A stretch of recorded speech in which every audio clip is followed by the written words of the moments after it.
it just felt unrealistic because I'm sure there's like weather forecasts. Sorry. It just seemed on demand as well. It's like it just happened anytime it needed to in the movie, and there wasn't really any like rhyme or reason towards it. And again, in real life, there probably isn't any rhyme or reason towards a storm as well. But it just seemed too convenient every single time. I think they exaggerated just how frequent they are. Just to keep the plot going. They could have had shown a lot more downtime and stuff like that, but it's kind of exaggerated to a comical degree, where apparently every 15 minutes there's a devastating tornado that just flattens a town. If that was true, then nobody would live in the Midwest. Right? It's more like there's probably a few big ones a year, and every few years one is a real problem, like something. That's probably the truth. I don't know. But yeah, for the sake of the movie, there had to be highly devastating storms constantly.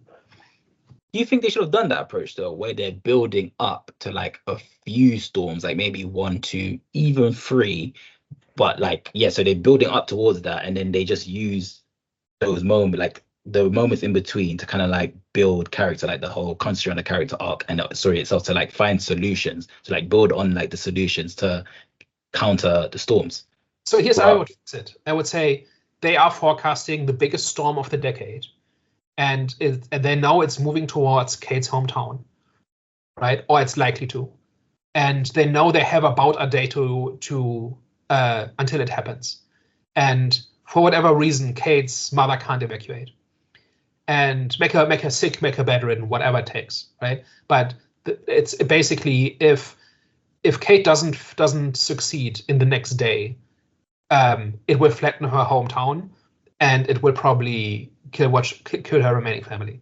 And then there's a ticking clock, and they have to figure out how to figure out the chemistry that disperses the storm, and they have only one shot at it.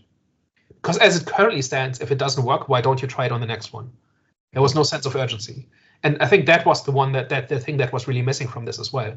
That I didn't understand why it had to be this storm where they make it work. Why can't they try the next time? And then again and again until it works, because that's how science works, right? You just keep trying and you keep improving, and finally it works. And I think that was just really poorly constructed, that this entire urgency, especially in the last half hour, was really artificial and not justified by the plot at all.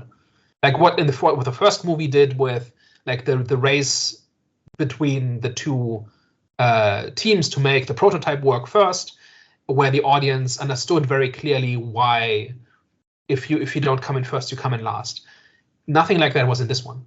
And it was really missing that, right? Like there had to be something where Kate has to figure this out now. And if she doesn't, then something bad happens.